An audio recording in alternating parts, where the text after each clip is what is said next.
Welcome.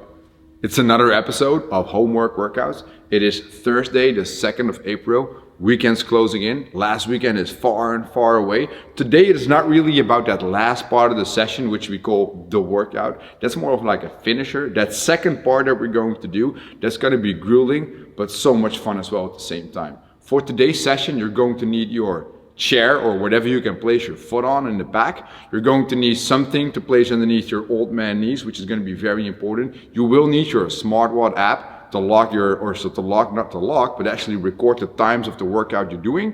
And also make sure you log the results of the workout in the UnScared SportBit app upon completion of all of this. Let's get started. Alright, so it is time to start on our general warm-up today. We are going to use our smartwatch interval timer in a second, but first, let's have a look at the 4 movements that we're going to do in the warm-up today. Let's zoom back and let's have a view with these guys. I have Sval and Jenny here today to help you guys out. If you guys want to try this out with us from the spot, that would be great. The first thing that we're going to look at is a table stretch. So I need you guys both to get on the floor with your butts down. You're going to make a 90-degree angle with the knees. You're going to have your hands underneath the shoulder. You're going to press up your hips to the ceiling. You're going to try and aim to hold this position for a good 30 seconds in the actual warm-up, which we'll start later on. Now, Sval has easy time doing this, right? But Jenny's having a hard time. So if she wants to scale, I want you to slowly drop the hips a bit and then drive him back up in the ceiling. So Sval's doing this like a hold. Jenny's making this more or less of like a dynamic movement. It is actually also a great shoulder stretch. All right, that's the first one. For the second movement, the mountain climber, I need you to go face down, not ass up, no. You're gonna make a long plank on straight arms. So let's start on a long plank. And we'll do a slow mountain climber. So you literally pull in your right knee as high as you can, hold it for a second, bring back down. Now I need you guys to continue while I'll talk, so let's continue. Important for you guys at home to realize that if you do this and you pull as high as you can, to not let the hips come up. So the hips should stay perfectly in line with the shoulder. Otherwise, it does not make sense at all. Great. Now let's stand up, you guys. Sval, Jenny. Good. Now for the third one, it's going to be an inchworm. Sval will immediately demo the inchworm. Let's start, buddy. Where he goes as far as he possibly can. Inchworm, Svali. Svali. Inchworm. Svali. There you go. Yes, and let's go to the next one. And Jenny's going to do the inchworm where she ends up in a plank instead of with her hands in front of her shoulders. So, you walk out, you hold the plank, you walk back in. Let's continue, guys. Now the idea is very simple. The further you go forward with the hands, the tougher it's going to be on the core. So the question is, how far should I move forward with the hands? Well, in my opinion, you go as far as you can while maintaining strong tension in the belly, and you should be able to hold those positions correctly. Rest, guys. That was good. Now our fourth movement, just some additional ab work, because when we're doing homework workouts, what can we do most? Hit our abs properly. So let's get on the floor. Let's do just a very basic sit-up here. So we're gonna have our heels in the floor, slightly bended knees. We move with the arms back first, so let's reach back. From there, we pull ourselves forward. We're gonna try to like touch the toes or touch the heels or whatever. We come back down. I do want you guys, while you're going through the sit-ups at home as well, to move a bit slower on the way back. So don't just throw yourself back, actually squeeze your belly to slowly fold your spine back onto the floor, which makes it a good exercise on the way up, but also on the way down. So we just had to look at all 4 movements that we're going to do in the warm-up. Now it is time to actually join us and do the entire warm-up. Now the entire warm-up has 12 intervals of 30 seconds of work and 10 seconds of rest. You can use your Tabata timer on a smartwatch app to get that set up properly, okay? Now I have mine ready, so if you guys want to join us on the first round right away, I need you to get your stuff ready. Go stand up and get into position for the first movement. You guys are ready as well? Yes? Nice. I'm gonna set my timer. I'm not doing WhatsApp right now or Facebook or Instagram. I'm just setting my timer, guys. I think it's still on the 10-second countdown. It's 3, 2, 1, and here we go. So we're gonna start off with a table stretch. Now Sval is doing this by holding the position, and he's trying to, you can see him actually trying to get his hips up as high as he possibly can, and Jenny is just moving up and down nice and slow. So the question is, what am I actually doing to get my hips up that high? Well, I'll tell you what you're doing. You're squeezing your butt as hard as you can. That's what's happening here. So pressure should be in the heels instead of in the toes, and we have 5 more seconds before we do a 10-second switch to mountain climbers. 3, 2, 1. So we got 10 seconds to switch to a front plank. Hands underneath the shoulder, We're on in 3, 2, 1. All right, 30 seconds, guys. Again, at home as well, you don't want to be fast on these mountain climbers. You just want to move one leg at a time and pull in that knee as high as possible. Hold it for a second. You can never win that warm-up, so please treat it as such. We have, from now on, 10 seconds left in the mountain climber, and then we have an inchworm for 30 seconds coming in right after. So we have 3, 2, 1, rest. So 10 seconds to rest. Let's stand up. Now Jenny will go to approximately shoulder position with the inchworm, and Saul will go as far as he can. Here's your go signal. Let's walk it out. Let's hold that end position for a quick second and then slowly walk back in. Nice. And look how Saul in that end position still has proper positioning going on there in the core. He's not arching his back. He's fighting the urge to arch. That could be a t-shirt as well. Say that to Johan. Right? We got 10 more seconds before we move on to our last rest, and then we hit off with some sit-ups because you can never train enough abs. 2, 1. 10 seconds of rest. Let's get to the floor and sit down there. Now Arnold said that he trains his abs every day, 365 days a year. All right, let's go.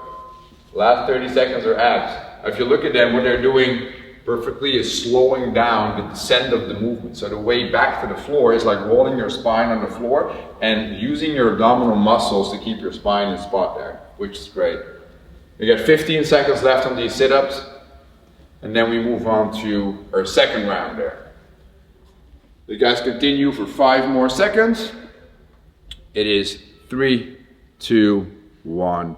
10 seconds of rest. Now they're gonna stop here, but I need you guys, I'm gonna put this one off, otherwise it's gonna make sound. I need you guys to continue on this warm-up and do 2 more rounds on your own.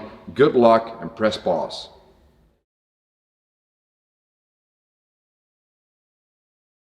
I already said in the introduction of this video that the second part was going to be the toughest part of today's session. We're going to start off in that second part now because we just did a nice little warm-up. We're going to focus on the Bulgarian split squat here. Most of you that do strength classes here at UnScared, you guys know what a Bulgarian split squat is, but for all of you who haven't done it yet, or if you need to see it again, this is what we're going to do with the Bulgarian split squat. You will need an object today to place your back foot on. It can be anything you have at home that is slightly higher than the floor. Let's have a look at Sval and Jenny here. Now they're both going to take their starting position in the Bulgarian split squat. Sval is going to be further away from the chair than Jenny is, which puts some more pressure on the glutes and the hamstrings here. You guys can start moving. Jenny's going to be a bit closer to the actual, slightly more forward, Jenny. Yeah, a bit closer to the actual object, which makes the knee travel way further over the ankle here. And she's going to have way more pressure in her quads than Sval has. Obviously, they're both using their entire lower body to get up and down, but you can shift pressure from one muscle to the other by changing position. So the further you're away, the more glutes and hammies, the closer you are, the more quads there's used here. Perfectly. Now your aim is to get your back knee, just keep going guys, this is your warm-up. The aim is to get your back knee as close to the floor as possible. I don't want you to force positions and force depth here. You're just gonna go nice and slow, as deep as you can while maintaining proper balance, always focusing on anchoring the front foot properly. All right, let's rest for a second. Now let's assume that Jenny has an injury here, or you guys at home have an injury that does not allow you to have that pressure in that flexion of the knee, so all that bending and squatting. What you can do is we'll sub this for a glute bridge on one leg to still target the glutes and the hamstrings properly. So make sure you're safe with the object behind you, and go to the floor please. And what she's going to do is she's going to have her butt and shoulders on the floor. She's going to have approximately a 90-degree angle with her knees. She's going to have heels in the floor. One leg's going to come up because we do one leg at work. And she's going to aim to keep that leg in line with the other upper leg. Now from here she's going to squeeze her butt, drive it up high, put it back down on the floor. Drive it up high, put it back down on the floor. The urge to arch is the thing you're going to fight again here. So always think about folding your hip around your belly button to keep that nice spine positioning while going on there, and only focus on using the butt muscles. Perfect, thank you, Jim. Okay, so we just showed you the Bulgarian split squat. It is now time to put in the action. I need you guys to join us on this one. The following format is the one we will use. It is going to be a set starting every 2 minutes for 5 rounds in total. So you can either set a 10-minute timer, or you set an EMOM timer for intervals of 2 minutes, and then 5 rounds in total. In that 2-minute interval, you're going to perform 10 to 15 repetitions on one leg, but also 10 to 15 repetitions on the other leg. I do recommend you to take a quick break in between left and right. All right, good. You guys ready to get started? We are. I hope you guys at home are as well. So let's all get set up. I'm gonna set my timer here, although we'll just do 1 round, but still. We're going to demo 12 reps. I hope you guys are gonna aim for 15. We're gonna start in 3, 2, 1, go. Nice. So this is not for speed, this is not for time, and not for as many reps as possible. This is for getting a good lower body pump here and trying to get some at-home strength work in, right? So Jeremy would be very proud of you guys when you would do your Bulgarian split squats on a daily basis. Perfect. So Saul is further away from the chair. He has some more forward, backward movements, some more glute hamstring activation. Jenny is very much into the quads. She doesn't reach that full depth because of that position. She is targeting the weak spot in her legs right here, which is perfect. As well as going to the other leg right away. Jenny's taking a quick break. That is all good. You have 2 minutes to perform the work. And your back leg, although it is not the squatting leg, it is actually helping you a bit. So your back leg is always working a bit with you. That's why you can always take a quick break between the left and the right leg. You guys keep moving along until you've completed all 12 repetitions. You're doing perfectly here. So whatever object you use, try to take an object that doesn't make this much sound that Jenny just chose, because that can be very distracting when you're at home. Luckily, most of you are at home doing this alone, so you're not bothered by the sound of it. Alright, that was 1 set. I'm not going to call it rounds. That was 1 set of 10 to 15 reps per leg of the Bulgarian split squats. You will now do 4 more rounds. That's 8 more minutes in the interval timer. Good luck with that. Continue, press pause.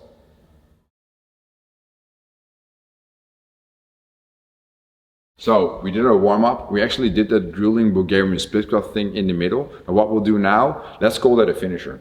Let's call that just a quick finisher. We're gonna have a couple of rounds of time of just three simple movements. We're going to demo the movement first, then I'll show you guys or explain the concept to you guys, and then we all hit it together, right? Let's do that. Okay, let's have a look at the first movement. The first movement will be a Russian twist. I need you guys, and at home, if you're trying this with us, please go sit on the floor as well. Sit on the floor. Now Jenny is going to show you a skill, and our RX will be shown by Sval. We're going to have your legs pinched together. Right? Saul's going to have his legs on the floor, Jenny's going to have her legs on the floor. You're going to have your elbows punched into your rib cage, hands being together. Now the idea is very simple, and I want you guys to start out slow. You're going to rotate. You're going to rotate the spine, and you're going to do it pretty quickly. There we go. That's what we're looking for. Solid. Russian twist, right? So it says the word twist. So that means we're twisting from the torso. Now what I've never done in videos yet is show you the worst example ever, so I need you guys to show me the worst example ever of a twist, which means we're not twisting, but we're moving the hands. So this is very typical, which you see people doing a lot, and if you look at the torsos, they're not twisting at all, it is only the arms. So we need torsos to actually twist. So feet on the floor, easier variation, legs off the floor, harder variation. Let's move on to our second movement. Right, second movement. Alternating lunge into knee lift. They're both going to show you the RX option. You're going to do a backstab lunge. Let's start with the right. You come up, you push your right leg in the air high, put it down, go to the other leg. You backstab lunge, you come up, you hit it high, boom. Now this is slow, and now I need you guys on the way up be a bit more explosive. Boom. Like you're using the knee to do a proper uppercut. Solid. Alright. Let's rest for a second. Now this is the RX option scaled. I just need you to be a bit slower. Now Jenny's going to show you what to do if you have knee injuries, which is we'll do like a woodpecker, and then we still do that uppercut with the knee. Can you show me that for a couple of reps? So you reach to the floor, you come up, boom, you hit it. Other leg. Reach to the floor, come up, boom, hit it. Now when you reach to the floor, I don't want you to actually reach to the floor. I want you to think about bending from the hip and making it a proper alignment of the heel all the way to your head. Right? Solid work. Good. So that's the scaled option. The third movement that we have for you guys is going to be the push-up. Now for the push-up, it'll be very simple. We're going to go on the floor in the plank. Sval is going to show you RX. Jenny's going to show you scaled. Let's start on the object. They both are going to make a perfect damn plank here. They're going to be tight as possible. They're going to move their chest towards the object with the entire plank going along. Press out, walk out the elbows. So let's do another one, guys. Slow down and press up. Good. So you can rest. Now Jenny is scaling this one, right? By doing it on an object. If you don't have such an object at home, well, you can also go to the knees, which is all good. So when you're on the knees, make sure your knees are in line with the hip and the shoulder. You move your body down towards the floor, you press back up, and you're still going to fight to maintain the plank. And the plank here is not from the feet to the shoulder, but from the knees to the shoulder. That's good, Jen. Now let's say that Jenny has an injury that does not allow her to do all those pressing movements in full range of motion. And what we will do is we'll turn this into a shoulder tap, right? Now the 10 push-ups will be substituted for 20 shoulder taps in total. Jenny will show you a set of just 6 shoulder taps. You move, and for this one we're going to cross the arms towards the other shoulder, just for the sake of variation with the shoulder taps. We're going to actually start that workout. It's time to bring the height. It's going to be 3 rounds for time, 24 of the Russian twist. Every movement you make is a rep, so 1, 2, 3, 24, you're done. Then you're going to do 16 alternating backstab lunges with that boom knee lift in there. And then we'll hit it off around with just 10 proper push-ups. It's a quick finisher after the Bulgarian Split Squats, so the time cap will only be 6 minutes. You should aim for about 90 seconds, probably a bit quicker per round, and make this a sprint type of workout. Okay, so what you guys need to do is set your smartwatch timer like I did as well, and let's all start this workout together. So Sval, Jenny, and you folks at home as well. Let's go. I'm gonna set my timer here. Are you guys ready? Solid. Time cap set at 6 minutes. Where is it? There it is. We're going to start in 3, 2, 1. Let's go. So we're gonna start on the floor with 24 Russian twists. Jenny is doing the scaled option here. I do want her to pull her toes off the floor a bit more, so there's a bit more pressure in the abs here, because if you pull your toes in the floor, your legs take away a lot. As well as his legs in the floor. If you look at them, they're actually twisting the body perfectly. Quick 24 reps. It only took them 19 seconds, which we were expecting. They go back down, now they have the lunge. And it's very hard to speed up this lunge, so they just go with the only tempo they can maintain. Now you guys at home, if you have your own tempo, so you're either running behind or you're way ahead of these two, just keep going at your own speed. That is very important. Don't get distracted by us. If you're just looking at us right now because you want to do the workout right after this demo, then just have a look at the different styles and tempos, choose appropriately, and then attack this workout as hard as you can after we did this one round.